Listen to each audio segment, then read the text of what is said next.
আসসালামু আলাইকুম রহমতুল্লাহি অবরকাতুহু। সম্মানিত দর্শক, একটি অতি গুরুত্বপূর্ণ এবং স্পর্শকাতর বিষয় নিয়ে আলোচনা করব। সেটা হলো বাংলাদেশের আইন শৃঙ্খলা, বর্তমান সরকারের স্থায়িত্ব এবং সেনাবাহিনীর ভূমিকা। বুঝতে পারছেন, প্রতিটি বিষয়ই এতটা গুরুত্বপূর্ণ যে পান থেকে চুন খসলে দেখা গেল যে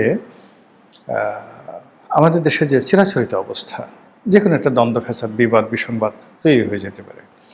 আর আমাদের দেশের সেনাবাহিনী নিয়ে, বিচার বিভাগ নিয়ে কথা বলা খুবই যন্ত্রণার একটা বিষয়।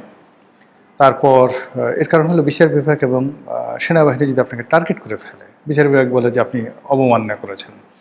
সেনাবাহিনী আপনাকে ধরে নিয়ে ডিজিএফআই অফিসে নিয়ে আপনাকে জিজ্ঞাসা করলো, একটা কথাবার্তা বললো। কেউ আপনি কোনো সাহায্যকারী খুঁজে পাবেন না। আল্লাহ ছাড়া তখন আপনার আর কেউ থাকবে না। এই জন্য মানুষদেরকে এই বিষয়গুলো নিয়ে কখনো কথা বলেন, অথচ এই বিষয়গুলো নিয়ে কিন্তু আসলে খোলামেলা কথা বলা উচিত। অবশ্যই শালীনতা রেখে এবং অবশ্যই যৌক্তিকভাবে, যাতে করে এই দুটো প্রতিষ্ঠানের কোনো ক্ষতি না হয়। দ্বিতীয়ত, আমাদের দেশের বেশিরভাগ মানুষ ক্ষমতাধরদেরকে তোয়াজ তদবির করে। এই কয়দিন আগে ডক্টর মোহাম্মদ ইউনূসের, যাকে বলে জুতো টানার জন্য মানুষের অভাব ছিল না, এখন তাকে গালাগালি করে তার ১৪ গোষ্ঠী উদ্ধার করে, বাংলাদেশে একসময় ইউনূস নামে কোনো একটা লোক ছিল, এটা এখন মনেই হচ্ছে না, বা তিনি কি জীবিত না মৃত এটা বোঝা যাচ্ছে না।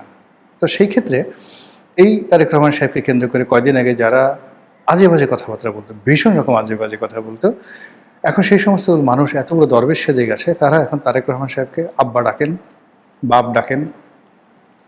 তারেক রহমান সাহেবের যাকে বলা হয় আত্মীয় স্বজন তো দূরের কথা, তারেক রহমান সাহেবের বিড়ালটা যদি হেগে দেয়, এই বিড়ালের গু খাওয়ার জন্য যদি বলা হয় যে সেই প্রধানমন্ত্রীর পিএম অফিসের সামনে একটা লাইন দাঁড়াও এবং এখানে তবারক খাওয়ানো হবে। তবারক কি? বিড়ালের গু, জেবুর গু। আপনার কি মনে হয় লোকের অভাব হবে? অথবা যদি বলা হয় জেবুর গু দিয়ে, তারেক রহমান সাহেবের যে বিড়াল, সেই গু দিয়ে তাবিজ বানিয়ে যদি আপনি গলায় লটকিয়ে রাখেন, আপনার এই উপকার হবে। ট্রাফিক আইন ভঙ্গ করবেন, কোনো সমস্যা হবে না, বলবেন এই যে গলায় জেবুর গু আছে। আপনি এই গলায় এই তাবিজ দিয়ে ঘুরবেন, পুলিশ আপনাকে ধরবে না। আপনি চাঁদাবাজি করবেন, মাস্তানি করবেন, গুন্ডামি করবেন, এবং যখনই লোকজন আপনার কাছে যাবে, আপনি ওই তাবিজটা দেখায় বলবেন, জানো এটা কি? এটার মধ্যে জেবুর গু আছে।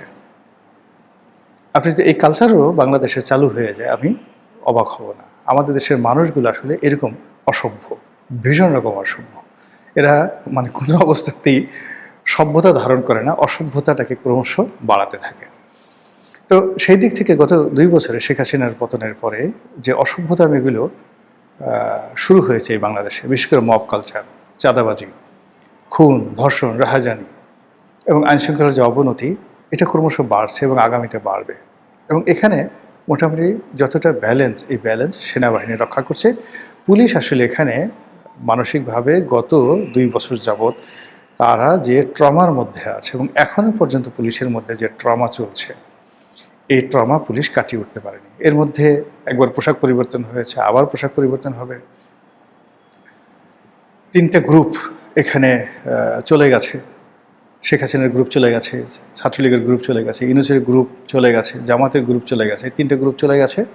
এখন নতুন করে বিএনপির গ্রুপ দাপট দেখাচ্ছে। আর ডক্টর মোহাম্মদ ইউনূস, জামাত এবং আওয়ামী লীগের যে লোকগুলো চিহ্নিত ছিল তারা গেছে, আর যারা চিহ্নিত হয়নি তারা গুপ্ত হয়ে একদম চুপচাপ বসে আছে।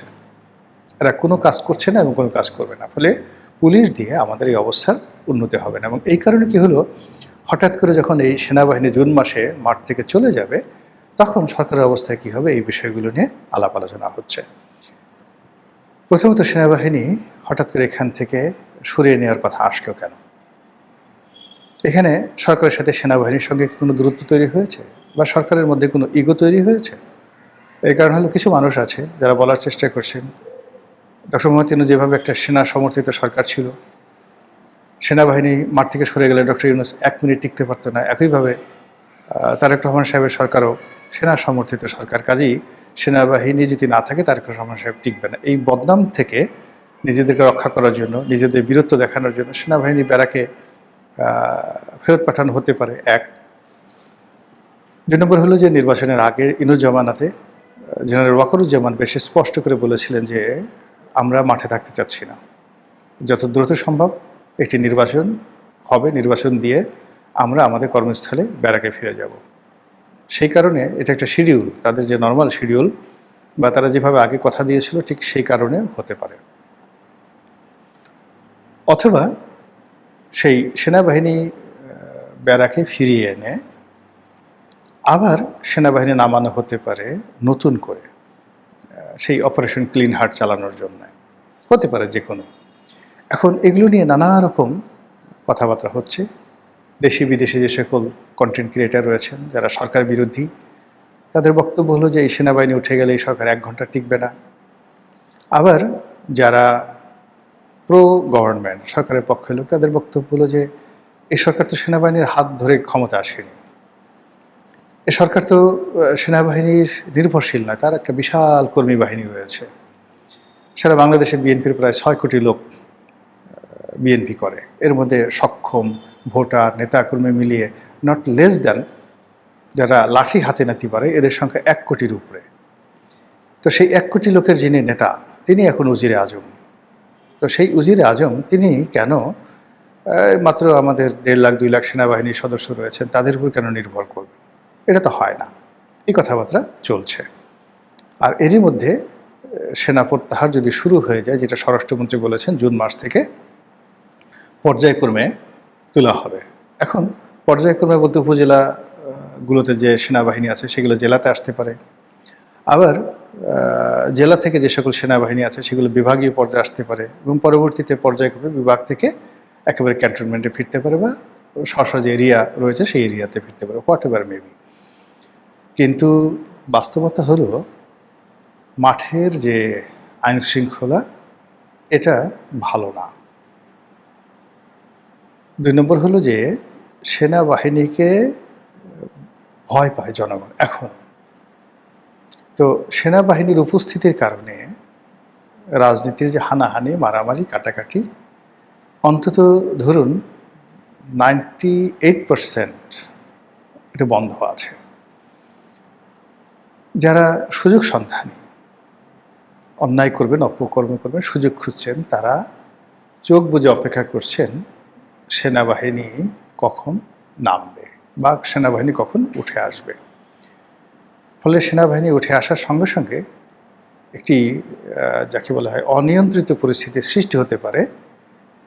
এটা একেবারে অস্বাভাবিক চিন্তা না। এজন্য সরকারকে আগের থেকেই যদি মানসিকভাবে তারা নিজেদেরকে শক্ত করে এবং সেই যে সেনাবাহিনীর যে অপূর্ণতা, সেনাবাহিনীর যে অভাব, সেনাবাহিনীর অবর্তমানে যে উদ্ভূত পরিস্থিতি সেইগুলো নিয়ন্ত্রণ করার জন্য যদি তাদের আগের থেকে প্যারেড হয়, লেফট রাইট হয়, তাহলে তুলনামূলকভাবে সরকার স্বস্তিতে থাকবে। এই গেল এক। কিন্তু রাতারাতি যদি সেনাবাহিনী উঠে আসার পর আইনশৃঙ্খলার অবনতি হয় তাহলে সরকার বিপদে পড়বে। আবার সেই আইনশৃঙ্খলা দমনের জন্য সেনাবাহিনীকে যদি মাঠে নামানো হয় তখন এই যে এখনকার সেনাবাহিনী যেভাবে পাবলিক ওরিয়েন্টেড হয়ে গেছে, প্রো পাবলিক হয়ে গেছে, বা সেনাবাহিনীর যে সকল জেনারেল রয়েছেন তাদের অনেকেরই আওয়ামী লীগের জমানাতে কাজ করার কারণে তাদের একটা মোরাল দুর্বলতা ছিল। কিন্তু এই রাজনৈতিক সরকারের আমলে তারা যখন দ্বিতীয়বার বের হবে, তো এখন তারা আছে semi Awami League, semi doctor Yunus, তারপরে সেমি ওয়াকারুজ্জামান, এরকম একটা মনোভাব নিয়ে আছে। কিন্তু তারা যখন অপারেশন ক্লিন হার্ট বা দ্বিতীয়বার বিএনপির সরকারের হুকুমে তারা রাস্তায় বের হবে তখন সেখানে ক্যাজুয়ালিটি, ক্ষয়ক্ষতির পরিমাণ হবে অনেক অনেক বেশি। এবং সেটা যে আগের যে আমরা অপারেশন ক্লিন হার্ট, সেই ক্লিন হার্টের অন্তত 10 গুণ ক্যাজুয়ালিটি, ক্ষয়ক্ষতি বেড়ে যাবে। তো সেক্ষেত্রে আমি মনে করি ব্যক্তিগতভাবে যে এখন যে রাজনৈতিক সরকার আছে তাদের উচিত সেনাবাহিনীর সঙ্গে আসলে টোটাল বিষয়গুলো নিয়ে খোলামেলা আলোচনা করা। 2 নম্বর হলো যে এই বিষয়গুলো পাবলিক কি বলল বা কে কি উত্তেজিত করলো, কে পক্ষে বললো বিপক্ষে বললো, ডাজ নট ম্যাটার। এরকম একটা সেন্সিটিভ সময়টিতে সরকারকে খুব সেন্সিটিভলি সিদ্ধান্ত নিতে হবে। এখানে সেনাবাহিনী মাঠে থাকলেও সরকারের বিপদ, না থাকলেও বিপদ। তো সেক্ষেত্রে বিপদটা মিনিমাইজ করা যায় কিভাবে, সেই বিষয়গুলো তাদেরকে চিন্তাভাবনা করতে হবে। এবং একই সঙ্গে সেনাবাহিনী মাঠে থাকার ফলে কার্যত সিভিল অ্যাডমিনিস্ট্রেশন বা অন্যান্য অ্যাডমিনিস্ট্রেশন কিন্তু কাজ করে না, এটাও ভাবতে হবে। এখন সবাই ডিসি সাহেব বলেন, এসপি সাহেব বলেন, টিএনও সাহেব বলেন, তাদের মধ্যে একটা মোরাল কারেজ নাই। যেখানে সেনাবাহিনী লেফট রাইট করছে, গাড়িগুলো চলছে, উপজেলা পর্যায়ে হয়তো একজন ক্যাপ্টেন সাহেব যাচ্ছে, সে গিয়ে টিএনও সাহেব সামনে বসে বেনসিন সিগারেট ধরাচ্ছে এবং ক্যাপ্টেন আশা করছে যে টিএনও সাহেব তাকে স্যার ডাকবেন। জেলাতে মেজর পর্যায়ের বা লেফটেন্যান্ট কর্নেল পর্যায়ের যারা লোকজন আছেন তারা আশা করেন যে ডিসি সাহেব তাকে স্যার ডাকবেন বা তার কথা মতো ডিসি সাহেব চলবেন। ডিসি সাহেবের পায়ের উপর পা তুলে সে যে সিগারেট খাচ্ছে ডিসি রুমে, হয়তো সিগারেট ডিসি নন স্মোকার।